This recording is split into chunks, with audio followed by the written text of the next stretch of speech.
출애굽기 38장입니다. 1절 8절 마당의 주 제단인 번제단은 조각목으로 틀을 짠 뒤 놋으로 입혔기에 놋제단으로도 불립니다. 크기는 가로 세로 각 5규빗에 높이는 3규빗이죠. 그리 크지 않은 규모입니다. 제단의 높이가 낮은 것으로 보아 아래 제단을 받치는 기판이 있었을 것입니다. 따라서 제단 남쪽에 경사로가 만들어져 제사장이 올라가서 제사를 수행할 만큼 꽤 높았을 것으로 추측됩니다. 제단에는 제사를 드리기 위한 여러 가지 비품이 필요했습니다. 모든 비품의 재료는 놋이죠. 부삽으로 제단에 쌓인 재를 모으고 통은 그 재를 담는 용기였습니다. 재 버리는 곳은 뜰문 쪽, 즉 동쪽의 제단 바로 앞에 마련되어 있었습니다. 제사장들은 재와 짐승에 버리는 부위들을 그곳에 쌓아둔 뒤 다른 옷으로 갈아입고 정기적으로 밖으로 내다 버렸습니다. 대야는 피를 받는 사발이죠.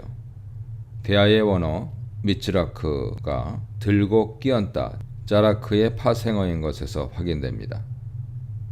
제사자가 희생 짐승의 목을 따면 제사장은 피를 사발에 담은 뒤 제단에 끼얹고 뿌렸습니다. 갈고리는 삼지창이었는데 제단용과 유령이 별도로 있었던 것 같습니다. 사무엘상 2장 13절의 삼지창은 요리용입니다.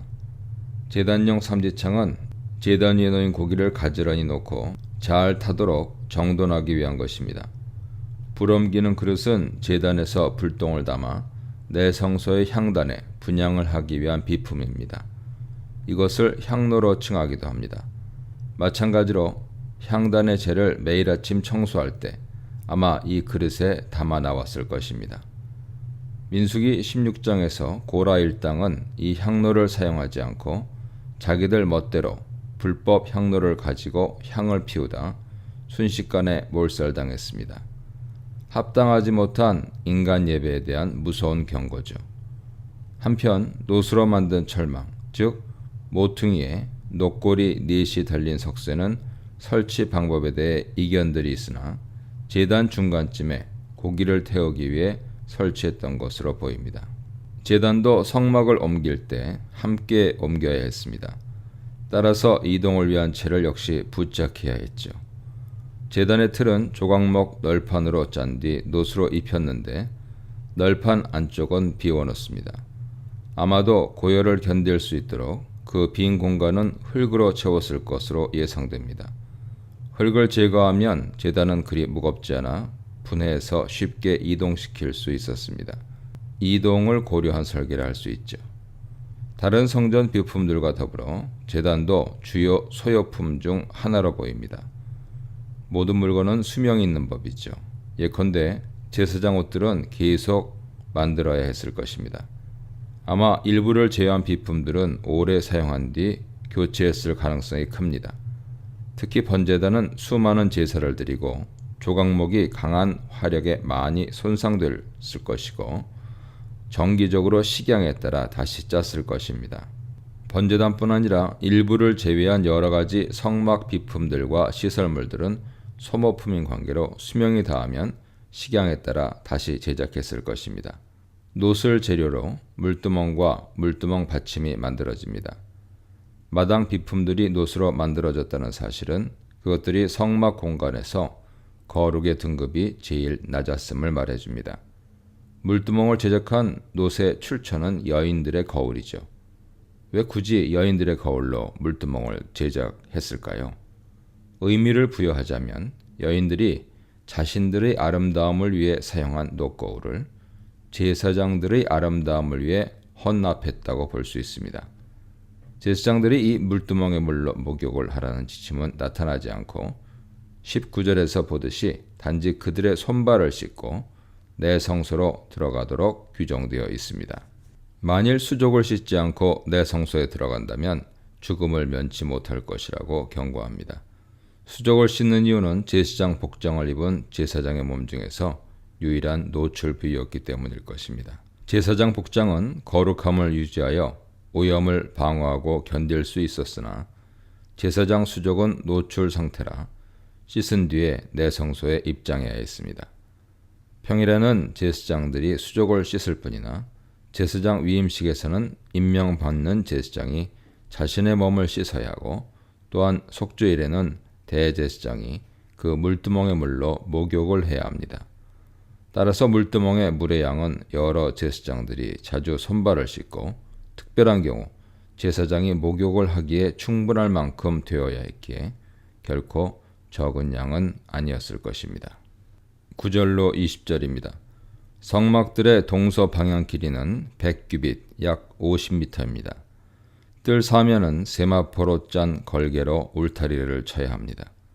세워진 기둥이 20개인데 36장 36절은 그것이 조각목임을 암시하죠. 높이는 5규빗으로 명시되나 가로 세로의 두께는 알려지지 않습니다. 유대 전승에 의하면 기둥의 크기는 가로 세로 1규빗이죠. 든든한 받침대가 기둥을 받쳤고 19절에 보면 위쪽은 은으로 만든 머리싸개가 놓여 있었습니다. 기둥이 20개이고 길이는 100규빗이므로 기둥 간격은 5규빗임을 알 수 있죠. 뜰의 서쪽과 동쪽면은 길이가 50규빗이었습니다. 서쪽 울타리는 남과 북의 울타리에 비해 길이가 절반이라 기둥은 10개가 필요했습니다. 동쪽은 성막의 입구라 약간 형식이 달랐습니다. 가운데 통로가 비어 있었으며 양쪽에 기둥이 3개씩 세워졌습니다. 뜰문이라 할 수 있는 그 통로는 별도의 기둥 4개를 세워 걸개를 둘러쳤습니다. 아마 제사장만 들어가는 내성소의 가림막이나 1년에 하루 대제사장만 들어가는 지성소의 휘장과는 달리 성막 입구의 통로는 사람들의 빈번한 왕래가 있어서 막아놓지 않고 열려 있었을 것입니다. 따라서 어떤 랍비들의 추론대로 4기둥을 세워 설치한 뜰막은 빈 공간으로 열려있는 통로부터 앞방향으로 분리되어 세워졌던 것으로 보입니다. 기둥의 받침대는 노시지만 상단의 장식과 부품들은 모두 은이었습니다. 머리싸개와 더불어 위에 붙는 갈고리와 가름대도 모두 은으로 제작되었습니다. 이 부품들의 정체는 불분명한데 아마도 가름대는 울타리 포장의 상단을 끈으로 묶는 부품이었고, 기둥에 붙은 갈고리에 그 가름대를 걸어 울타리 포장을 펼쳐 세웠을 것입니다. 기둥 받침대의 상단부를 제외하고는 기둥 받침대와 말뚝들도 모두 노시며 기타 성막 마당에 설치된 비품들과 시설물들도 모두 노수로 제작됩니다. 이것은 성막 마당의 거룩의 등급이 낮았다는 것을 다시 한번 확증해 주죠. 21절로 23절입니다. 아론의 4아들인 나답, 아비후, 엘르아살, 이다말 가운데 이다말의 활약이 처음으로 언급됩니다. 이다말의 업무는 성막 건축을 위해 인구를 조사하고 백성들에게서 받은 품목별 모든 헌물들을 관리하고 그 양의 총기를 내는 일이었습니다. 21절을 다시 번역하면 이것은 성막, 곧 증거막의 물품의 총량이다 입니다. 여기서 성막이 증거막, 미슈칸 하에두트라고 불린다는 점에 주목해야 합니다. 민수기에서는 히브리어가 증거의 장막이라고 번역되었습니다. 이것은 다름 아닌 2장의 십계명 돌판 때문이죠. 이 돌판은 그 자체로 증거라고 불립니다. 25장 16절, 21절 보세요. 하나님께서는 이 증거판을 법궤 안에 두라고 명하셨습니다. 이로 인해 법궤는 증거궤라고 불립니다. 나아가 이 증거궤가 안치된 성막이 증거막이라고도 불리는 것이죠. 증거판, 증거궤, 증거막은 결국 십계명 때문에 붙은 명칭들입니다. 증거, 에두트는 십계명을 의미하죠. 십계명이 얼마나 중요한지 다시 한번 확인됩니다. 십계명은 무엇에 대한 증거입니까? 바로 하나님과 이스라엘 백성 사이의 언약의 증거요, 징표입니다. 하나님은 한 분이라는 증거요, 그분은 창조주요, 구원자라는 확증입니다. 부살렐은 훌의 손자요, 우리의 아들이죠. 훌은 31장 2절에서 언급한 대로 출애굽기 17장의 아말렉과의 전투에서 활약한 인물일 것입니다. 그는 아론과 함께 모세의 팔을 붙들어 전쟁을 승리로 이끌었습니다. 하나님께서는 부살렐을 부르셔서 하나님의 영으로 충만케 하시고 지혜와 총명, 지식과 여러 기술을 겸비하게 하셨습니다. 그는 온갖 귀금속을 능숙히 다루고 뛰어난 기술로 보석을 깎고 조각합니다. 오홀리압이 부살렐의 조력자로 임명됩니다. 그는 뛰어난 조각가요, 아이디어맨이었으며 탁월한 수놓기 기술을 가졌습니다. 부살렐과 오홀리압 두 사람만이 모든 금속을 다 세공하고 나무를 조각하고 술을 놓았다고 오해해서는 안 됩니다. 그 두 사람을 돕는 다른 여러 기술자들이 참여했음이 분명합니다. 두 사람은 최고의 기술을 가지고 직접 작업하며 다른 사람들을 가르치고 다양한 일을 지시하며 작업을 완수했을 것입니다. 술을 놓은 일은 오홀리압의 책임이었지만 아마 실을 꼬고 배를 짠 여인들의 도움 없이는 그 막대한 양의 작업을 혼자 감당하기 어려웠을 것입니다. 중요한 것은 부살렐과 오홀리압이 성령으로 충만했으며 하나님의 초자연적인 은사가 주어져 성막 건설의 임무를 완수할 수 있었다는 사실이죠. 두 사람만 성령으로 채워졌다고 볼 수는 없습니다. 모든 기술자에게 지혜의 영이 부어졌다고 언급되기 때문입니다.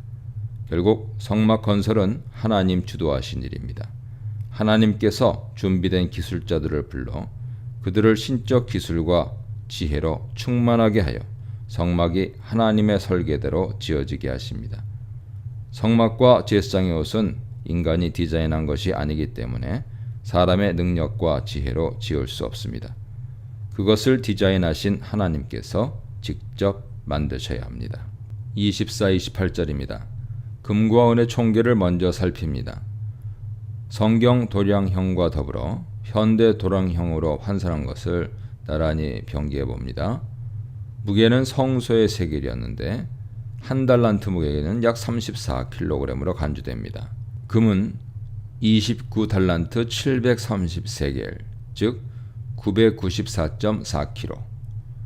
은은 100달란트 1775세겔, 3420kg. 동은 70달란트 2400세겔, 2394kg입니다.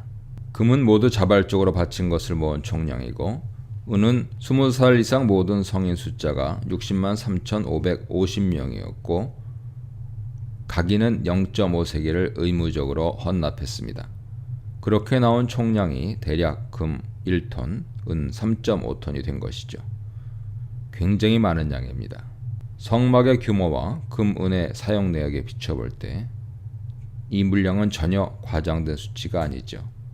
단적인 예로 회막의 기둥인 수십 개의 널판지들은 모두 금을 입혔으며 벽을 만들기 위해 널판지를 세워 연결했던 두툼한 연결고리들은 모두 순금으로 제작되었습니다.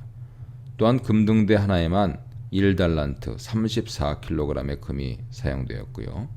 법궤 자체도 금덩어리였습니다. 오늘 본문은 금의 사용처에 대해서는 침묵하나 은의 사용처는 몇 가지를 보고합니다. 은이 사용된 비품은 기둥들의 받침이고 가장 많은 양의 은이 사용된 비품은 기둥 갈고리와 머리싸개 그리고 기둥 가름대로 도합 1775세겔의 양이 사용되었습니다. 29절로 31절입니다. 동은 70달란트 2400세겔인데 약 2394kg이라 말씀드렸습니다. 노새 사용처는 기둥들의 받침대와 말뚝, 놋재단 비품들 그리고 물두멍이죠. 앞서 30장 20절 이하에서 성막 건축을 위해 예물과 귀금속을 자발적으로 헌납한 이야기가 나왔습니다. 성막의 규모는 사실 다른 국가들의 위대한 신전에 비해 작고 초라했습니다. 가나안 땅에 입성하여 건축한 성전 또한 별로 큰 규모가 아닙니다. 물론 하나님께서는 비록 공간은 작았으나 자신의 성막, 성전에 자신의 영광과 임재를 나타내도록 최대한의 화려한 상징적 장식들과 금은보화로 꾸미도록 하셨습니다. 그래서 소요된 은금의 총량이 금이 약 1톤, 은이 약 3.4톤에 이르는 것이죠. 하지만 이것은 제국 신전들을 꾸민 각종 금은보석과 비교할 때 내세울 만한 수준은 아니었음이 분명합니다. 이것은 이방 신전에 대해서만이 아니죠. 인간 왕들의 왕궁과 무덤의 규모도 놀라웠죠. 앞서 말씀드린 대로 이집트 룩소에 대단한 건축물들이 있는데 그 서편 사막에 위치한 왕들의 무덤들은 모두 도굴당했으나 투탕카멘의 무덤만은 도굴을 면했습니다. 그가 어린 나이에 죽어 이집트 문헌에 거의 언급되지 않고 그의 무덤이 다른 위대한 파라오들의 무덤 사이에 끼어 있었기 때문이죠. 그의 무덤에서 발굴된 금은보화로 장식된 소장품은 무려 약 3,400점이나 되었습니다. 그의 몸을 덮은 관이 4개였는데 마지막 관인 몸을 덮은 순금관만 보더라도 무게가 무려 110kg이었고 그의 얼굴을 덮은 순금 마스크는 11kg이었습니다. 그의 보좌도 순금 덩어리였고 신하들도 금으로 장식되어 있었으니 무덤 속 금의 총량은 엄청난 것이었죠. 그런데 투탕카멘은 불과 18살의 요절한 왕이었기에 다른 바로들의 무덤에 비해 아주 작았습니다. 치세기간이 긴 위대한 왕일수록 무덤이 크고 더 화려했기에 위세를 떨쳤던 이집트 왕들의 무덤에는 도대체 얼마나 많은 금이 묻혔을지 상상조차 불가능하게 만들죠. 이런 이방 종교들과 달리 하나님은 자신의 영광을 드러내는데 자그마한 성막에 절제된 장식으로 충분히 만족하셨습니다.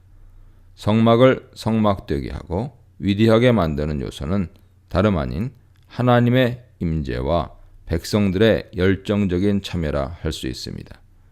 성막은 작은 공간임에도 하나님께서 웅장한 불과 구름 기둥을 동반하여 임재하신 유일한 곳이죠.